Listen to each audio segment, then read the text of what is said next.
The sport is sponsored by the Jim Buttrell Real Estate Team. Padres' first game back after the trade deadline with all the massive moves made yesterday, taking on the St. Louis Cardinals at 6:40 from Petco. Padres currently favored by -185 on the money line. Nick Pivetta will be going for the Padres, while Matthew Liberatore will be going for the Cards. And breaking news out of the NFL, Micah Parsons has requested a trade from the Dallas Cowboys as of 40 minutes ago. This comes after Terry McLaurin has requested a trade from the Washington Commanders yesterday. Would you like to know what your home would sell for today? Get a simple text message with your home's value by texting your address to 855-600-6000. You'll get no phone call, just a text. Jim Buttrell has the buyers. Simply text your address to 855-600-6000. Welcome to the Fletch Zone. I'm Ben Fletcher. That's Sammy Long. Well, don't keep us in suspense any longer. Show us what you got. No fluff, just facts. The day after. Mason Miller going to be under control through the 2029 season, and Freddie Furman under control for a few years as well. Starting pitcher J.P. Sears, first baseman Ryan O'Hearn, and outfielder Ramon Laureano. The new look Padres begin the postseason push. I appreciate A.J. Preller going all in. After the A.J. Preller trade-a-palooza, what's next? It all begins tonight at Petco. And guess what we have back? Chargers going to go for it on 4th and 2, and it's Lance throwing up top, touchdown, brought in by Will Dissly. Yep, it was preseason, but who cares? The Friars fallout and more. Now live from the studios of San Diego Sports 760, it's the Fletch Zone. And it's Friday, baby. What up, everybody? Ben Fletcher, Sammy Long with you till 2 o'clock today. John and Jim will take over after that. Yesterday was a day, man. I couldn't wait to get back in this chair today. Couldn't wait to get back on sports radio here in San Diego after a day yesterday that saw two starting pitchers, an outfielder, an all-star first baseman, an all-star closer, that they already have on their team. The Padres are going to look totally different when they take the field over the next few days against the St. Louis Cardinals here at Petco Park. They also sent away 14 people. So for a dude named A.J. Preller, who has had some wild trade deadline days in the past, yesterday was by far his most busy. What's going on, everybody? It's a Friday here on the Fletch Zone. Ben Fletcher, Sammy Long. We're going to talk through all of it. We got recapping to do from yesterday. We had football on TV last night. Sammy went and saw a porno movie. I think it's called The Naked Something. I'm just kidding. Sammy saw The Naked Gun. So we'll get his review on that as well. Danny Vietti on the show today to help us go through all the mess that was the trade deadline yesterday. Steve Hartman on the show today to just do Steve things on a Friday. Steve. Well, let's get right into it. Sammy, how was The Naked Gun? It was good. I thoroughly enjoyed it. Went and saw it with a friend of mine. It was a packed theater. I hadn't been to see like a comedy movie in a theater in a long time when it was packed. So it was really funny. I do feel like Liam Neeson and Pam carried the movie a lot. They were fantastic in it. Was there sexual tension between the two of them? There's a lot of sexual tension. They're dating now somehow. Yeah, it's you could see it. It's I would say to anyone who goes to see it, it's a little slow the first 20 minutes. Stay with it. Because the first 20 minutes I was a little like, and it really picks up. It's not the funniest movie I've ever seen, but I would give it a solid, enjoyable experience. B+, A-, something like that. Happy Gilmore or Naked Gun? Happy Gilmore. I would say, yeah, Happy Gilmore. The Naked Gun's probably more like there's a couple scenes that are way laugh out loud funny, but I enjoyed the story of Happy Gilmore more probably than The Naked Gun. I'll have to check it out, man. We got a busy weekend coming up at the Fletcher household, but I will have to check out Naked Gun. Can't wait for it. 619's, I'm catching strays from 619 already. Already? What'd you do? Said, I don't have the text line up yet. 619, congrats, Sammy's long shots for not losing for the first time what feels like 2 months. That's a fact. You can't lose if you don't play. Listen, if you don't try, this is people really underestimate quitting. Quitting is good. We should just all quit more often. But let's get into the Padres because yesterday was a wild day. So really all that happens, and I just listed it off, all the different players that were joining the team over the next couple of days here. I'm curious to see if we see any of them on the field tonight. But all of that happened yesterday. And through all of that, the Padres only added $4.5 million in contracts for this season. Now, a lot of that was help from other teams taking a lot of the contract. I believe the latest addition, the starting pitcher at the very end of the trade deadline, was it Nestor Cortez? Was that the name? Yeah, well, he'll bullpen. He's probably gonna be in the bullpen, but he's going to be making league minimum. So that's the positive news for the Padres. $4.5 million added to this team means their competitive balance tax payroll is going to be around $267 million this year, over the second threshold, which means penalties this year are going to come out to around $6 million. So for everybody worried that the Padres were going to be slashing at the deadline this year, that's not what they did. In fact, they added $4.5 million worth of payroll from now until the end of the season. And that means they're going to be hit with a $6 million penalty at the end of the year. So whatever you want to say about this ownership group, at least they're kind of putting their money where their mouth is right now, going for it to win a World Series this year. I'll be honest, I did not expect that to be the case today. I thought coming into today, the payroll would be significantly, if not just a little bit less than it was at the start of the day yesterday. Good for the Padres for committing to it. Good for AJ Preller for convincing ownership to stick to it, because I do think the team today for 2025 is in a much better place than the team was yesterday. And look, I'll be honest, this team isn't just World Series ready for this year and making themselves World Series contenders. I think the division is seriously in play right now.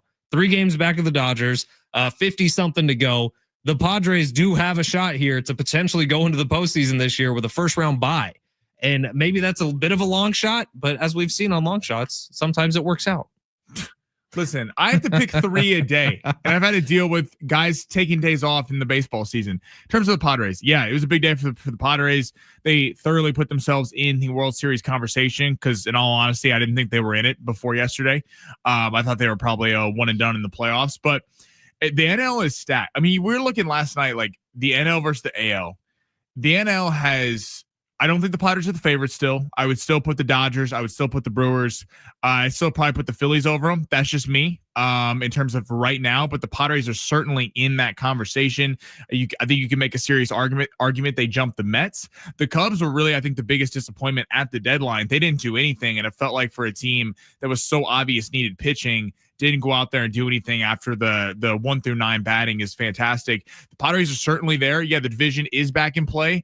I think we're going to see in 2 weeks because they're going to play the Dodgers. Now, the Dodgers do have won 5 of 7 games. The Padres got significantly better. The Dodgers, even though they didn't do that much at the deadline, they only added Brock Stewart and Alex Call, but they are getting Snell back tomorrow and some bullpen arms as well. So it's going to be an arms race. Certainly, the Padres are going to be a hella out for anyone. And I'm excited to see the first time we see this, the 4 horsemen, as Mike Schultz deemed it, now the 5 horsemen. Is that going to be just kind of a playoff thing where the starter only has to go 4 innings, or are we going to see this like throughout the regular season, or is it going to be more of a 3 pitchers, then 2 in the pen because you don't want to burn these guys every night? I'm curious to see how that plays out in the next coming days. Well, the hope is that guys don't have to pitch every day. Like that's been the problem with Jason Adam, right? Is it seems like every single game he's out there out of the bullpen and pitching. So hopefully having 5 instead of 4 means some guys are getting rest on some days. But what I'm curious about is, we could talk all day long about how great the trade deadline was, about how great it was that you added 2 bats and O'Hearn and Laureano. But what happens if those guys come over and immediately go into a slump? Obviously, Camden Field in Baltimore is much different in terms of hitting than Petco Park is, one of the worst places to hit as a major leaguer.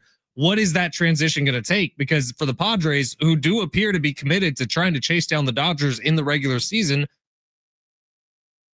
you don't have time to waste right now. You got to get going. And the Padres need to stack wins continuously here if they want a realistic shot at not having to play in the wild card round this year. And I think we saw after yesterday, the Diamondbacks obviously sold at the deadline. They're out of it. The Giants, surprisingly, after getting Devers, so they sold off a bullpen arm and a couple players. So it looks like the Giants are kind of waving the white flag a little bit and gearing up for next year. So the NL is really thinned down to, in my opinion, the Dodgers, Brewers, Cubs, Mets, Phillies, and Padres. I think any of those teams. You don't think the Cardinals and the Reds are in there?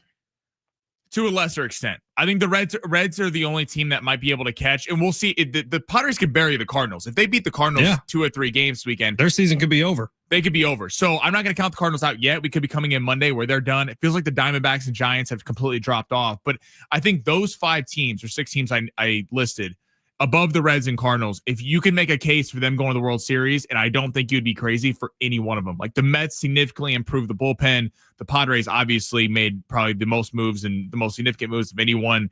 It's going to be a hell of a playoffs when we get there. All right, we got Danny Vietti coming on the show at 12:30 to help us kind of dissect the overload of information we got yesterday from Padres and from Major League Baseball as a whole. Like Sammy was saying, like Mariners got significantly better yesterday. The Phillies got significantly Mariners, significantly Astros, better. in the AL. Yeah, potentially that might be the ALCS this year. You talk about the Mets getting better yesterday. So everyone, it seems like, who was in contention yesterday got better.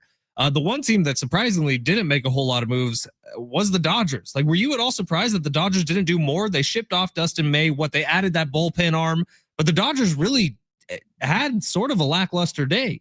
Yeah, people are frustrated. I mean, it's and they were in on everybody. It seemed like they were in on Quan and I'm blanking on the guy that went to Tampa Bay. Griffin Jax. Griffin Jax was kind of the other bullpen arm they were trying to get. And Mason Miller, I don't know if the Dodgers were super in on them, but yeah, the Dodgers definitely were quiet. I don't know if they had I wouldn't say it was a bad day. Like Brock, because Snell is coming back, so Dustin May was either going to the bullpen or he was gone. That was. So I was listening to Vassay up in LA yesterday. He was saying that May was they basically asked him to move to the pen. He told him to pound sand, so they shipped him out. They're going to get Gratterall back in the pen. They're going to get Kopech back. They just got Trinan back. So their kind of additions are just injuries coming back. The Padres obviously significantly improved the lineup. Just the bats are a huge deal. We were saying on our show yesterday before they'd added the bats, it was like, hey, the bullpen's already great. What are you going to do about the back end here? The Padres basically improved every facet between starting pitching, bullpen, and starters. But yeah, this division is going to be fun, and these couple matchups in a few weeks are going to be great. I can't wait, man. This is when baseball gets really, really, really good, and it's starting now. You are now in a sprint for the postseason. Can't wait to see what happens tonight. I'm curious to see if any of the new faces are in the lineup tonight. I don't know. It might be a tomorrow situation, but it could be. Text line 858. Please don't call what we watched last night football. It happens to me every year. Every single year, I get so excited for the Hall of Fame game. I enjoyed it. Every single year, I sit down and turn it on. I'm like, what the hell are we watching? You didn't like Trey Lance cooking your former so top that's pick? The thing. I'm watching this game, and Trey Lance admittedly looks awesome. And I'm like, oh, good for Trey Lance. Looks like he's maybe gotten stuff together after just a weird time with San Francisco, a weird time in Dallas. But then I look online and I'm seeing all these trolls saying, man, the Niners really should have kept Trey Lance. Look at this. That generational talent's still there. These are the same people who were saying Kyle Shanahan and John Lynch should be fired for drafting Trey Lance. I just, the internet's a funny place. I was watching SportsCenter last night and they were like, they showed Amarian Hampton because first round pick for the Chargers, right. Interesting player. And they're like 8-yard rush. And he finished the game with 9 yards. And they yanked him out. I'm like, that was his stat line on the night. 2 carries for 9 yards. The only kind of fun thing with last night's game is we did see the implementation of the new technology that they're going to use to measure first downs and stuff. And I'm like, all right, if that's going to be a mainstay here in the league, I thought it looked okay. I'm glad it's there in terms of betting, in terms of who should rightfully be moving on in the postseason. Buffalo Bills last year. I think it's a good thing for football. I just love how the NFL, because when they don't get their darlings, it's the not Buffalo about Bills, the Chiefs. This was coming to for move years. on. You have to change a rule, and it's one of the multiple rules that have changed to try to keep Patrick Mahomes out of the Super Bowl. But Patrick Mahomes adjusts. All right, we're going to push the big three to the next segment. 615. It could be that I'm just finally feeling normal after a horrendous 3-day stomach bug, but I think Sammy watched a porno movie last night from Fletch is one of the funniest things you've ever said on this show. And you know I'm a longtime listener. What's up, 615? I'm pretty sure that's Budweiser Scott. Yeah, Sammy went and saw The Naked Gun last night, which I believe is a porno. There were some scenes that were not okay for children. That's good. It was good. There's a fun. I won't spoil anything. In the middle of the movie, there's the funniest scene in the movie, and it's related to that. That's some great information, Sammy. Appreciate that one. All right, coming up next, we'll get to the big three. Some fallout from Major League Baseball's trade deadline, courtesy of Sammy Long. That's next. It's San Diego Sports 760 live on the iHeartRadio app.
And the iHeartRadio Music Festival is back. Live performances from Ed Sheeran, Mariah Carey, Maroon 5, Sammy Hagar, The Offspring, Tim McGraw, and more. September 19th and 20th at the T-Mobile Arena in Las Vegas. 2 nights, 1 stage. Buy tickets now at AXS.com. Get them now before they sell out. And while the world is listening on iHeartRadio, you could be there. 3 chances every weekday for you to win your trip for 2, plus $1,000 in spending cash. We've got your first chance to win starting Monday at 9 a.m. Get all the info at sportssd.com/festival. All right, we were talking a little bit about trolls in the last segment. Speaking of trolls, 949, Trey Lance is going to have a longer and better career than Brock Purdy. Woo! Sure. 619 texts in and says, I love how aggressive AJ Preller is. He really filled all our needs this year and some future needs with all the controllable players. P.S. I can help you move if you need an extra hand, from Marcos and PB.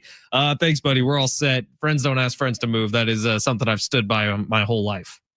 Yeah, I haven't got the ask yet. I'm not going to ask you. Which I really appreciate. We're friends. We're buddies. I'm not going to ask you to move. No, my actually like childhood best friend, he lives up in LA. He's using it as an excuse to come down and hang out because we don't see each other very often. Okay. And so he called me and was like, hey, heard you and Kendall are moving. You want me to come down and help? And I was like, no, I don't need you. But if you want to just come down and hang out, shout out to him. You can help me pick up our couch and put it in the U-Haul. And so he's down here today. But that's about it. Because I don't want you to ever ask me to help you to move. Then we get into a weird conversation. Yeah. It's like, then we got to come in and talk every day. And then we're going to brew resentment. You guys are all going to hear it. We don't need to do that. Yeah. That's lame. No. Friends don't ask friends to move. Yeah, that's in the Bible, I'm pretty sure. All right. Let's get to the big 3, Sammy, because yesterday was obviously a wild day at the trade deadline. There's a bunch of stories falling out. I'm sure we haven't hit anything yet. Sammy Long, take us through the top 3 stories in the world of sports. Smash that button. Your lunch break is here. Ready to go back to the office and knock the socks off your friends? I mean, coworkers? It's time for the top stories of the day. The Big 3. We had a record day yesterday on the stream. So if you want to jump back on the stream today, maybe beat that record, find us on X at Fletch and Sammy, on YouTube at San Diego Sports 760. Sammy, where are we starting today? We had 2.9K yesterday, so we're going to get 3. We're going to get otherwise known as like 2,900 people. 29. Yeah, you have a problem with that. Me saying 2.9K. Because that's such a Gen Z TikTok thing to say. That's what it says on X. Yeah, but we want 3,000 people on the stream. That's what that'd be nice. Guess what? We got NFL news. Micah Parsons, requesting a trade from the Dallas Cowboys a little bit over an hour ago. I mean, wow. What is your reaction to this? Are you surprised? Do you agree with Jerry not paying him? Do you think that he should get paid that much money? Do you think Micah should want to leave? Just reaction. So I actually did a little digging today. Now, over the last couple of years, we saw Brandon Ayuk request a trade from the 49ers, not get traded. Contract got figured out. There was another wide receiver last year who also requested a trade, didn't get it, got a contract, stayed put. Can't remember who it was. Yeah, I'll find it. I forgot what you're talking about. Man, I Googled this before the show and everything, and now it's off the top of my head. This year, we have 2 of them, Terry McLaurin and Micah Parsons. I don't really see either of them actually getting traded before the season begins. I think they are both going to be with their teams. I think both of them end up getting paid by their teams because both teams should understand that the reason these guys are putting up such a fuss is because they do have leverage right now. Both those teams need both those players. Terry McLaurin is needed for Jaden Daniels to take the next step. Micah Parsons is needed for the Dallas Cowboys defense not to be bad next year. So I think both owners eventually cave. Probably right. Probably both are there. Now, I think McLaurin's in. So McLaurin was going to be the second one. So I guess we can combine these 2. So McLaurin requested trade yesterday in Micah Parsons today. Micah is a mismanagement of the Cowboys, which is something that they're very used to doing, mismanaging organization. This guy was eligible for an extension last year. He was going to get a contract in the $34 to $36 million per year range. And you waited. You waited for no reason. You paid CeeDee Lamb, but you waited because you want to be cheap. Now his average annual value, which he's requesting, in which to Micah Parsons' credit is fair because he puts up these kind of numbers, is $43 to $45 million per year. If you're Jerry Jones, you're going, oh my Lord. I mean, I'm going to be paying millions and millions of dollars extra from just a year ago. You're not going to trade him now, to your point, Fletch, about, then you're punting on the season. Not that the Cowboys think they're going to win a Super Bowl, but the draft's not ahead. If you would have traded him before the draft, you could have got a ton of picks. You could have got freed up cap space before free agency. This is just the Cowboys completely mismanaging it, and I get it for your Micah Parsons. Micah Parsons is like, he kind of has been the loyal soldier through the whole time. He hasn't really put up a fuss. They haven't put a lot around him on the defense. Moved him around all over the place throughout his career. And like, I get last year Trayvon Diggs got hurt, so the defense was pretty bad, but the run defense was the worst in the league. That doesn't get fixed by one player, even though that's Micah Parsons. They have done nothing to fix this. So I understand him being mad. And then they're going to go to him and these comments about Stephen Jones going, he has to want to get paid, and Jerry Jones saying the boos at camp when people were mad that Micah Parsons wasn't paid was louder for CeeDee Lamb last year. Like, Jerry Jones getting into a pissing contest with him, and this is insane to me, and it makes sense why the Cowboys are the Cowboys. With the McLaurin situation, I could see him getting moved. I get the Commanders this. I would have paid him because as another guy, he has been the loyal soldier through terrible ownership, through all the stuff.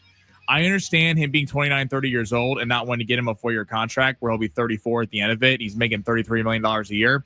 I could see the Patriots. I could see your 49ers fletch in on him. I could see the Chargers in on him. Now, I don't think Harbaugh will do it, but at some point, we've been talking about this, the Chargers have to get someone who can catch the ball besides Ladd McConkey, and they don't have that.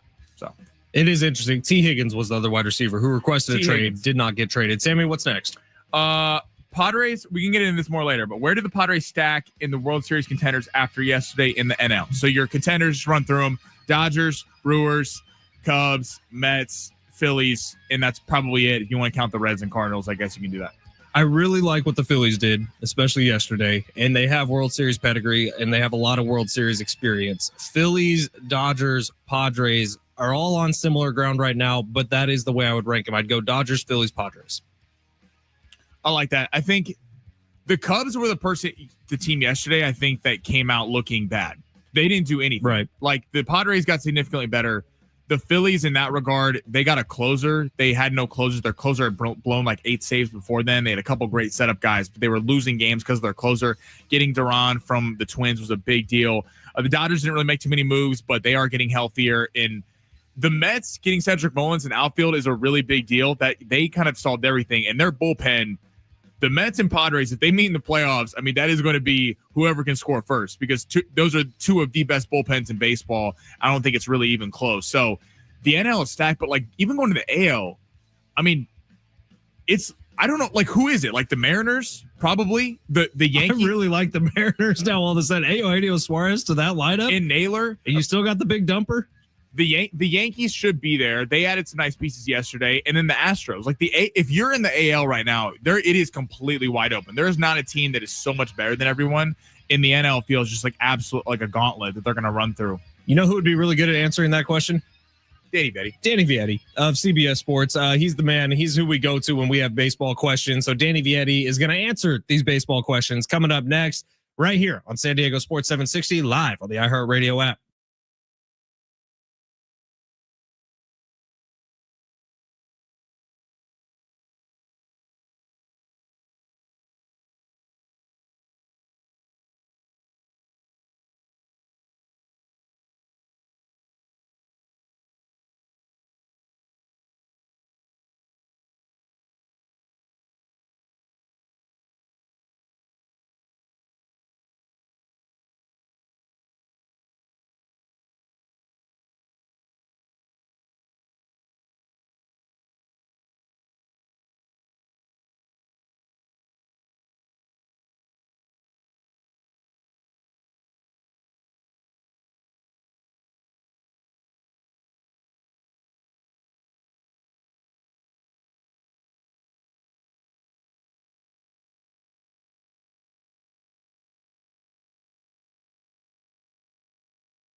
This sport is sponsored by Dairy Queen. Padres will be back live from Petco tonight at 6:40, taking on the St. Louis Cardinals. Nick Pivetta will be on the mound for the Pods, while Matthew Liberatore will be going for the Cardinals. Padres currently favored by -185, and two massive stars in the NFL have requested trades in the last 24 hours. Terry McLaurin last night from the Washington Commanders, and Micah Parsons, as of this morning, once out from Dallas. From Crunch Time in no time, get the DQ chicken strip basket with 4-season, 100% white meat chicken strips served with fries, Texas toast, and DQ signature country gravy. Get it delivered in the DQ app. Happy tastes good. Participating locations.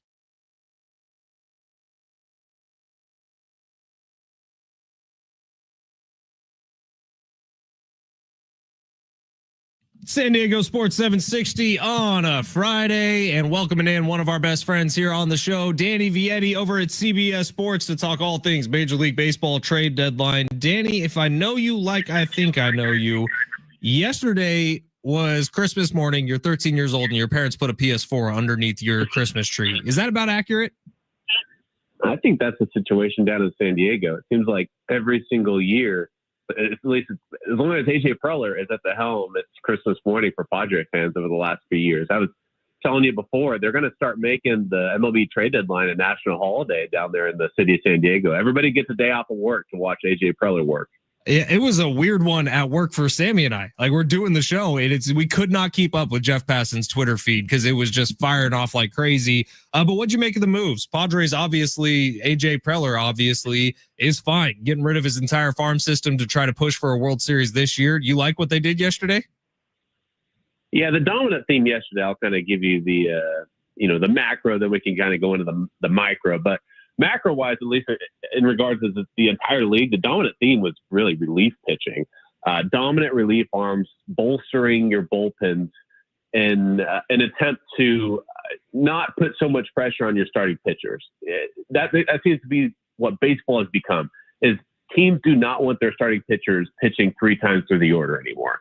And the best way to win ball games while using that strategy is by bolstering your bullpen and having a dominant high leverage reliever and having multiple of them. So the Mets going out and getting Ryan Helsley and Rogers from San Francisco, that's huge. San Diego going out and getting Mason Miller, arguably the most dominant stuff in baseball, with 100+ mile an hour fastball, along with a great breaking ball to go along with it. The Toronto Blue Jays added to their bullpen. The Dodgers added to their bullpen. Across the league, that was the dominant theme. The New York Yankees adding Duvall and adding Bird, they made some massive moves for their bullpen. So that was a dominant theme across the league. In regards for San Diego, you have so much to love about, not just from Mason Miller, but also Ramon Laureano, also Ryan O'Hearn. This is what this team needed, was a couple offensive firepower to go along with a lineup that has struggled this season, especially with runners in scoring position. And this just gives Mike Shildt and that team a couple more weapons to use against right-handed pitching, to use against left-handed pitching, kind of some more platoon options. And that's really what this team was missing, is offensive depth. And so AJ Preller put on another clinic yesterday. And I say that while also knowing that there are some people who disagree and fall in love with the farm prospects, and I get that. But the Padres right now are in contention for a World Series, and you have to respect what AJ Preller is rewarding this fan base, a fan base that is continuing to show out, continuing to show support, and he continues to provide a team that is capable of winning a World Series. You kind of just mentioned it there, but where do you fall on that? Like, some people are like, you don't trade a top prospect that could be legit a few years down the road, or do you think it's all about kind of the present, especially for the Padres? It can be case by case, certainly. But let's look back in time a little bit at San Diego Padres top prospects. The Padres held on to they traded away Luis Patino at some point. He didn't wind up working out. They did hold on to Luis Campusano.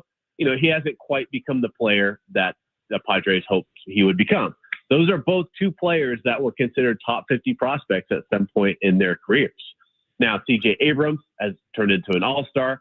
James Wood has turned into an all-star. Mackenzie Gore has turned into an all-star. So again, we're kind of going into that like case by case. Some players work out, some players don't. But the reality is that you trade DeVry to the Athletics. This kid is 18 years old.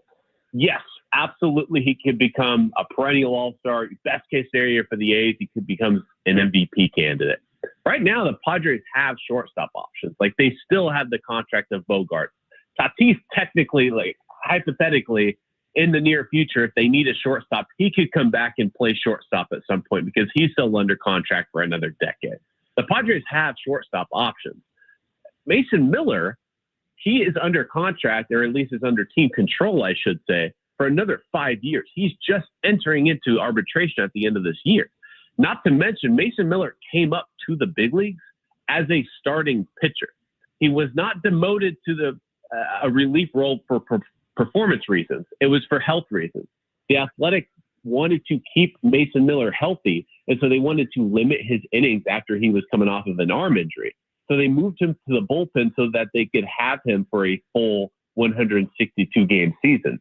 But don't be surprised if the Padres, especially losing Dylan Cease potentially in free agency after the season, do not be surprised if Mason Miller is converted back into a starting pitcher.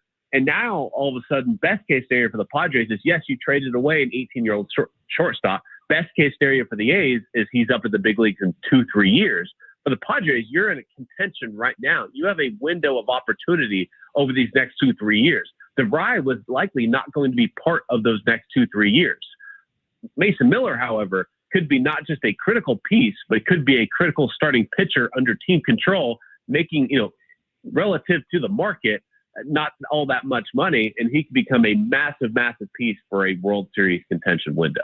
Danny Vietti, CBS Sports, joining us today, talking about the trade deadline from yesterday. Before we move on to more national look at the trade deadline, I do want to talk about Ramon Laureano and Ryan O'Hearn coming over to the Padres, because me and the rest of the Padres fan base immediately went to Google yesterday trying to figure out all the stats, trying to look at some film. But what did they get in these two players outside of like a sexy OPS and good batting averages from both of them? Yeah, two guys that do well with runners in scoring position, which is really what the Padres have been missing this year. With the exception of Machado, I mean, this team has struggled with guys on base. They haven't had an issue getting on base necessarily. Their OBP and batting average this season around league average, maybe slightly below. So they've been able to get guys on base, but they haven't been able to cash in with runners in scoring position. And so their pitching is keeping them in the ball games. Their bullpen has arguably been the best in the National League, but they just haven't been able to cash in with runners in scoring position. Ryan O'Hearn this year, a fantastic platoon hitter. He's great against right-handed pitching.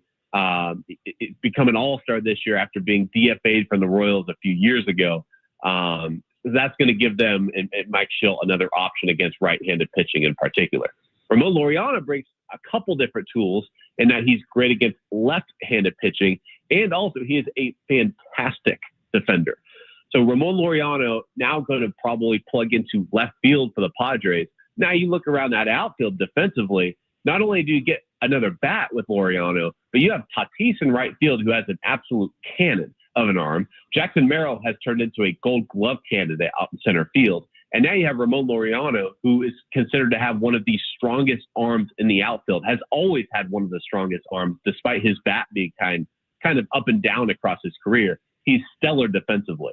So it really just gives Schill a couple extra tools to use. But worst case scenarios, you're getting a fantastic defender in Ramon Laureano. Outside of the Padres, obviously significantly improving, what team do you think had the best deadline besides San Diego? The Yankees needed bullpen help. They certainly added that with Duvall and Bird and David Bednar. Those are some pretty big pickups for them. I think Seattle kind of, due to recency bias, were kind of forgotten about a little bit. Everyone looked at the trades yesterday because that was what was most exciting. But Seattle adding Eugenio Suarez and Josh Naylor from Arizona, that's huge, because this Seattle team is in a position, that has been in position for years, to really compete for a title, but that front office has not done enough to add to their offensive lineup. I mean, it's been Julio Rodriguez, and after that, it's been question marks. Now, this year, they, of course, have Cal Raleigh, Julio Rodriguez, but Randy Rosarena, but that lineup still needed help. Adding Suarez, who is on pace for a 50 home run season, adding Josh Naylor, who's on pace for a 30 home run season, adding those two guys to a lineup just deepens everything. It lengthens everything. And this starting rotation that Seattle has possessed for the last 3 years is World Series caliber good. That bullpen, headlined by Munoz in the back of the bullpen, that is World Series caliber good. Now they have some offensive firepower to actually support this dominant pitching staff.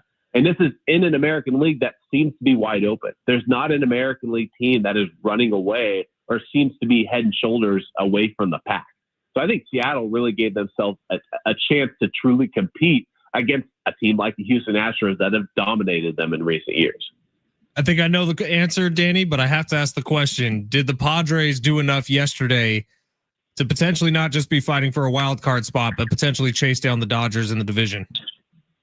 Without a doubt. And it's not all just because of what the Padres did. It's also just the fact that the Dodgers are just beat up. You know, the Dodgers really didn't do anything at the deadline. And frankly, they didn't need to because they have so much talent already on that roster. What the Dodgers wanted to acquire, but it's not physically possible of acquiring, is health. And we know this, baseball fans know this by now. October is not about being the best roster. October is not about being the most talented team on the field.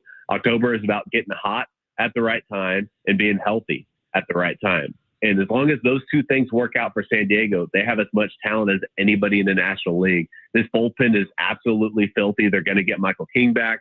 The team's good enough to win a World Series. It's just a matter of the fact of whether or not this lineup gets hot at the right time. What team was most disappointing to you? I was kind of surprised the Cubs didn't make any moves. Were you surprised about that? Yeah, Cubs in particular, for sure. That was disappointing. I mean, especially too when you consider the fact that Kyle Tucker right now is going to become a free agent at year's end. So it kind of seems like that window is limited for Chicago if they don't wind up signing Kyle Tucker, which you just have no idea what's going to happen in free agency. It's impossible to predict. And you got Seiya Suzuki, who's having a career year. You got Michael Busch having a career year. Pete Crow Armstrong having a career year. This is a window of opportunity for Chicago to go all in. And they picked up a couple bullpen pieces. They picked up Willie Castro from Minnesota, who's a solid utility guy. It kind of seemed like they could have added to that starting rotation and maybe, brought over maybe a Merrill Kelly from Arizona, maybe a Zach Gallen from Arizona, Sandy Alcantara from Miami. They chose not to do so. Yeah, I agree with you. I would say Chicago is probably one of the more disappointing teams of the deadline. Danny, you're the man. CBS Sports is where you find him, at Danny Vietti on social media. Thank you, Danny. Appreciate your time. We'll check in probably around postseason time, or at least postseason push time. Thank you, brother. All right, gentlemen. It's about to spice up for you guys. Have fun down there. Oh, it's going to be fun. Danny Vietti, CBS Sports. Find him online. It is San Diego Sports 760. Coming up next, we got Sammy's long shots. Text line throwing lots of shade. It's time for the comeback. I got faith in him. Do you? I'm hitting a winner over the weekend. San Diego Sports 760, live on the iHeartRadio app. Long shots coming up next.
It's San Diego Sports 760. Ben Fletcher, Sammy Long with you till 2 o'clock. John and Jim will take over then. Coming up at 1:30, by the way, Steve Hartman is going to be gracing the airwaves here as he does every single Friday at 1:30. We got a lot to talk about with Steve, including what the hell is going on out in Dallas. Is there a real shot that Micah Parsons and Luka Doncic could both leave Dallas in the same calendar year?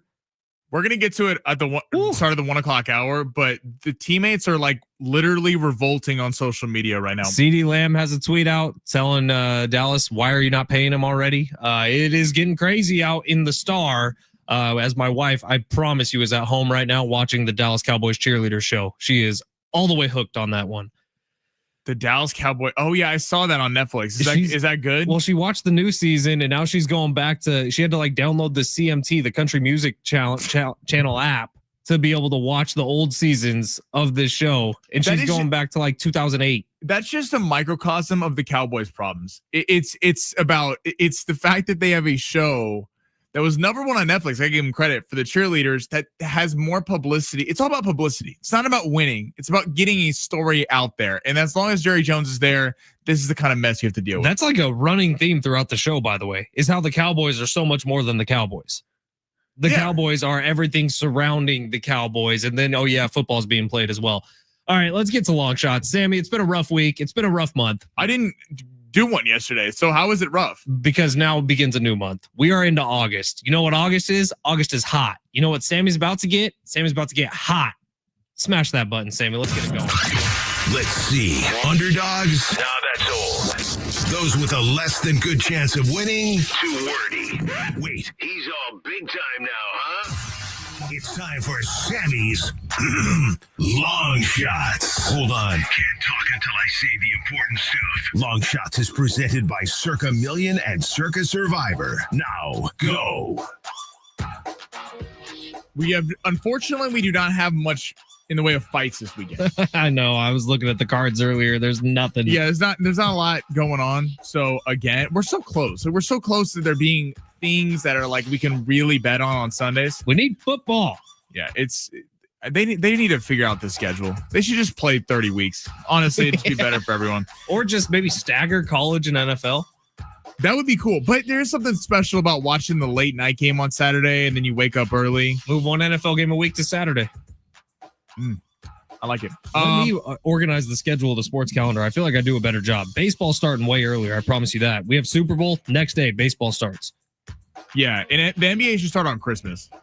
That should be like they should shorten all seasons except for the NFL. Yes, this is a sidetrack. The MLB season should be cut in half. I agree. I'd be open to reducing the NBA. There's so much we could change. Anyway, all right, we got 3-pick parlay for baseball. Rangers Suarez going today. Philadelphia Detroit, pretty fun matchup actually. Detroit going with Jack Flaherty. Ranger Suarez has been very kind to long shots. He had 8 strikeouts in his last outing. The Tigers have had trouble hitting. They were on a massive slump there for a minute. They've come out of it a little bit, but I still think after the trade deadline yesterday, Ranger Suarez, he's a tricky pitcher to figure out. First game of the series, I believe, going over the weekend. So we're going Ranger Suarez, more than 6 pitcher strikeouts against the Detroit Tigers. I think he has a big day. And then they hand it to that bullpen. We'll see if Duran is there yet. I'm sure he'll come out. He was the big closer they acquired. I bet he'll be there for Saturday. All right, and then Joe Ryan. We're going to go with Minnesota. So he is 5.5 pitcher strikeouts. Now, he was a name that was going to get dealt. Everyone thought was going to get dealt. The Twins kind of blew everything up. They traded Duran. They traded so many guys. Griffin Jacks. They got shipped out of town. And Carlos Correa. They really kind of rebuilt this thing. But Joe Ryan, I think, is going to be able to pitch relaxed tonight against a Cleveland team that also is dealing with a lot. They're dealing with gambling probes out there in Cleveland. Okay, so there's some other things to worry about. I think Joe Ryan. A lot of people thought he was going to go to LA. He's there. More than 5.5 pitcher strikeouts. This feels like a low number for me against a team in Cleveland that lost some bats over the weekend. We're going to go more than 5.5 pitcher strikeouts. If I may. Yeah. Do you think you might be getting suckered a little bit here? Why? Because he just had that huge game against Colorado, like last week. I don't care about that. He was double-digit strikeouts. This is all about the fact that he's pitching relaxed tonight. Okay. I have faith in Sammy. We're pitching relaxed. It's August. That's the motto of the weekend. It's a new month. It's hot. We're about to get hot. Relaxed. The muscles are, he's good. All right, then we're going to go Manny Machado. This might be a sucker hometown bet, but I really feel like Padres extremely reinvigorated tonight. And the real kind of thing that we've all been talking about is the 4 horsemen, now the 5 horsemen. You're going to be able in the playoffs, go 4 inning starters, and then just hand it to the bullpen, let them go the rest of the way. Well, the other part of that is you need the top of the lineup to score first. That's kind of the thing that we're assuming that they're going to kind of figure out. And the Padres have been very up and down with that this year. We've seen times where the top of the lineup has been exceptional. We've seen times where they can't hit a baseball. Manny Machado has been the one through line since all of that. I think Merrill's had struggles this year. Tatis had struggles this year. Xander certainly had struggles and then turned it around. We're going more 1.5 total bases against Manny Machado tonight. Also, this weekend series is interesting because the Padres are certainly the hottest team in baseball right now in terms of the trades. People are really kind of bullish on them right now. If you win this series, you can really bury St. Louis. If you don't win this series, you kind of enter them back into the discussion. I think this is a big series. I think the Padres do take at least 2 or 3. I think Manny Machado, more than 1.5 total bases. So to recap, Ranger Suarez, more than 6 pitcher strikeouts. Joe Ryan, more than 5.5 pitcher strikeouts. And Manny Machado, more than 1.5 total bases tonight against the Cardinals. I like the Flex Friday play. I really do. Yeah. Make sure you're getting that money back just in case. Well, I thought we had faith. I do have faith, but if it's there, I'm going to accept the free $20 back is all I'm saying. Next weekend, we'll have a lot of stuff because we have a big UFC card. We have some big boxing cards. We got a lot of stuff to mix in. All right, you said it, Sammy, and I am curious what the Padres fans out there think because you called them the 4 horsemen again, but they're no longer the 4 horsemen. There's 5 of them now. It's Miller time in either the 8th or 9th inning, depending on what day it is. So I'm curious what the text line might think the new nickname should be for the back end of the Padres bullpen. It's 5 now, not 4. Mark B on YouTube saying no more 4 horsemen. Our new bullpen back 5. Lights out Legion. LOL. Let's go. Lights out Legion. Is that a reference I'm not getting? I don't know. Tyler says new month. Let's start a new streak. Yes. Thank you, Tyler. King Charles says, whoa, what's this show? Hey, King Charles, welcome. My name is Ben Fletcher. That's Sammy Long. This is the Fletch Zone. Check us out. Rich McGuire, 5-finger death punch. That's not bad. That's pretty good. I like that. Not bad. Let's load up the text line on that. Load up the YouTube chat. Go 70470. Start your message with team. That's how you get on the text line and search San Diego Sports 760. That's how you get on YouTube. I want to know what the new nickname should be for the back end of the Padres bullpen. There's 5 of them now. It's no longer 4. What is Mike Schilt going to do? Is there another biblical reference he can pull out of the bag? How many days before he'll tip the cap? That's pretty soon. Tip the cap. If they lose tonight, guys. If the Padres lose tonight, it's going to be, you know what? Cardinals really brought their A games. We're going to tip the cap. It's tough to hit off this bullpen, Sammy. I don't know how they did it. I think people are going to go crazy if they lose tonight and he says tip the cap. Oh, it's going to be a mess. I think this is like a oddly important game. I feel like for the Padres to win. Well, let's talk about it next hour. But what if this doesn't work? Like, serious question. Yeah. Like the Padres went all in yesterday, and in Vegas, you go all in, it doesn't work. Well, you're walking home. What does it mean for the Padres if this doesn't work? Let's talk about it next hour. It's San Diego Sports 760 live on the iHeartRadio app.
This sport is sponsored by Allstate. Padres back tonight. First game after the trade deadline. Padres currently favored by -185 on the money line. Game gets going at 6:40 against the St. Louis Cardinals. Nick Pivetta will be going for the Padres, while Matthew Liberatore will be going for the Cards. And Micah Parsons has requested a trade from the Dallas Cowboys that came down earlier today. This comes after Terry McLaurin requested a trade from the Washington Commanders late last night. Some people just know you can save money on car insurance by checking Allstate first. Those people are probably saving a carload of cash right now. So what are you waiting for? Check Allstate first for a quote today. You're in good hands with Allstate. Welcome to the Fletch Zone. I'm Ben Fletcher. That's Sammy Long. Well, don't keep us in suspense any longer. Show us what you got. No fluff, just facts. The day after. Mason Miller going to be under control through the 2029 season, and Freddie Furman under control for a few years as well. Starting pitcher JP Sears, first baseman Ryan O'Hearn, and outfielder Ramon Laureano. The new look Padres begin the postseason push. I appreciate AJ Preller going all in. After the AJ Preller trade-a-palooza, what's next? It all begins tonight at Petco. And guess what we have back? Chargers going to go for it on 4th and 2, and it's Lance throwing up top, touchdown, brought in by Will Dissly. Yep, it was preseason, but who cares? The Friars fallout and more. Now live from the studios of San Diego Sports 760, it's the Fletch Zone. It's hour number 2, and hour number 2 on a Friday means one thing and one thing only. Steve Hartman's coming on the show, coming up at 1:30. I told you AJ Preller wouldn't make moves. Fletch, here's the thing. AJ Preller, my close personal friend, he will always do what you don't think he will do, and he did that yesterday. Listen, I may have called him an idiot for years, but we are friends. 5 separate times I've called for him to be fired. Fired. But he did a hell of a job yesterday. Remember the greatest Steve Hartman story where he goes to the Charger camp and he goes to Alex Spanos. Do you think if you were your boss, you would fire you? That's Steve Hartman, Extra man. 1360. Yeah. Hey, I'm Steve. What up? No, Steve's going to be great today. He was great last week. He's great every time he jumps on this show. So Steve Hartman coming up at 1:30. That is a can't miss chat with Steve every single week. And we're going to continue to talk about these Padres. Text line, you have showed up in a big way when talking about the Four Horsemen. What is their new name? 615 saying, what about going simple and calling them the Five? I like it. There's something to that. Sammy, you like it? I like that one. I like the 5. How about this from the 760? The pentagram of pain. Oh, Is there 5 sides on a pentagram? I'm just going to guess. I don't think the Padres want the backlash of the pentagram of pain, but Mike Schilt went biblical with the Four Horsemen. yeah. Quackdown Padres said Death Row, which I like because you could walk out to like Dr. Dre and Snoop and all the in Tupac and everyone, it'd be like sequential as the years went on. On YouTube, I'm seeing the Bullpen Avengers. Is there 5 Avengers in those movies? Isn't there 6? I'm not sure. Wait, is Hulk, Captain America, Black Widow, Hawkeye, Iron Man, and Damn, dude, Sammy's Thor? a nerd, bro. You just outed yourself as a nerd. No, I think you're right. I think it is 6. I think it's 6. So we got to workshop that a little bit more. I got something going on in my head with somehow you're closing out a game. 5 o'clock is when offices Closing shut time. down. Something about closing time, but I don't want it to be a Semisonic song. The problem with I guess they added Nestor Cortez, but when you give up a grand slam in the World Series, I don't think you can be called as part of the essential 5. Yeah, probably not. No disrespect to Nestor Cortez. Well, I think he's coming over as a starter potentially. I don't know. He's been injured all year, but he was starting earlier this year, so we'll see. But yeah, keep him coming in. Something with closing time. I don't know exactly what it is. Closing at 5. That sounds lame. It's San Diego Sports 760. This is hour number 2. And we're going to continue to talk about the Padres trade deadline because the Padres trade deadline was crazy, dude. It's like the big 3 we do every single day where we go through the top stories in the world of sports. I feel like the Padres could be all 3 today pretty easily. The one I'm most excited about is the deal with Baltimore, bringing over those 2 bats because the Padres desperately need it. So you get a stud first baseman, excuse me, and a stud outfielder, and Ryan O'Hearn. He could play left field, he could play first base, he could DH, and it sounds like they're looking at some sort of platoon between Gavin Sheets, Laureano, and Ryan O'Hearn to all be outfielders, first baseman, DHs, and we're going to see how this all shakes out. I am curious when we actually see these Padres players, the new ones, in a Padres uniform. What do you think, Miller tomorrow night? I would think so, don't you? He was the first one, so that was the earliest. Hopefully the private jet went and got him right away out of Sacramento or Las Vegas or Oakland or wherever the hell he was. and brought him down to San Diego. But is there even potential you could see him tonight? I guess you could. A bullpen arm, you don't need right. You don't really need a ton of practice. Like if you get a JP Sears, he's gonna need a minute. And I think Pavetta's going tonight anyways for the Padres. They're fine with that. Yeah, I'm just saying, but they weren't gonna put him in this weekend series because you got to work with your catcher. You got to figure out signals and stuff. Like a closer, you're just throwing gas. It's not like you have some complex pitch arsenal. And do we see Fermin behind the dish tomorrow night?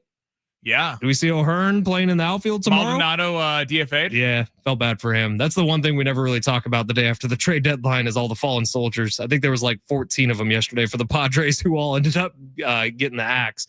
But it's a weird day here in San Diego, and I'm excited to see this new look team. I feel like it's going to take a minute watching Don and Mudd on the broadcast and seeing all the new faces coming in to try to put the face to the name every single time. But that's just kind of life with AJ Preller as your general manager. All right, Sammy, we got Steve Hartman coming up at 12:30. Let's get to the big three right now. Things are popping off in Dallas. Things are popping off here in San Diego. Sammy Long, smash that button. Your lunch break is here. Ready to go back to the office and knock the socks off your friends? I mean, coworkers? It's time for the top stories of the day. The Big Three. Our boy King Charles on YouTube, who just found us today. Welcome to the party, King Charles. You're in, dude. We're never leaving you. Sammy, once he gets his teeth into you, you do not get let go. He has lockjaw. It's crazy. Let's not be saying I have lockjaw on the radio. Yeah, King Charles says, man, yesterday we could have had the Padres at plus 2,500 odds for World Series or better. Still not that bad odds, 17-1, man. Think about that for a second. Sammy and I are going to be in Vegas in just a couple weeks. You know what? There's something to that because Vegas always gets nervous on the trade deadline. If you would have had those tickets, I'm curious how many people had Padre tickets.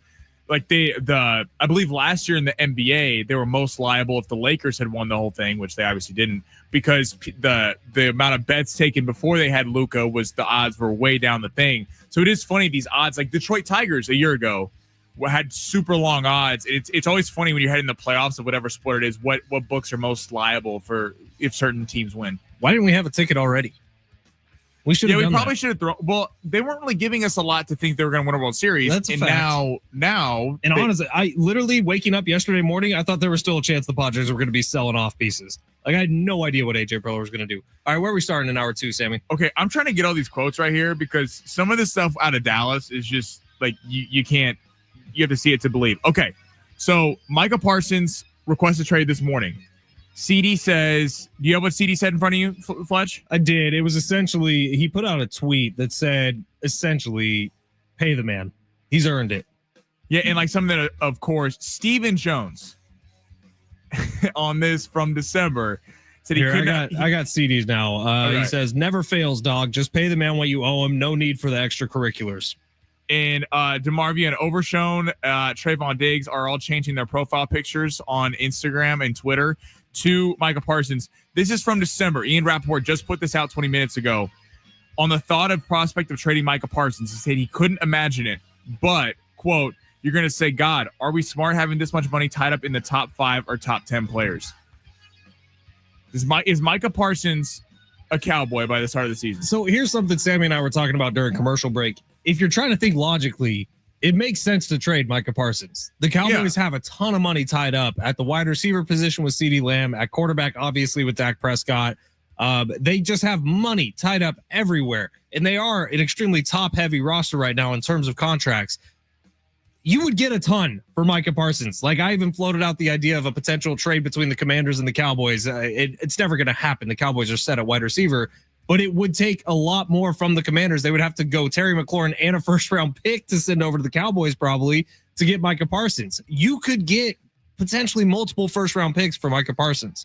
So it makes sense if they were thinking about it to do it. However, the way Jerry Jones and Stephen Jones have handled this has been so bass-ackwards, and Micah Parsons is a fan favorite in Dallas. You really think Jerry, who loves to be loved, wants to piss off his fan base a month before the season starts? I don't think so.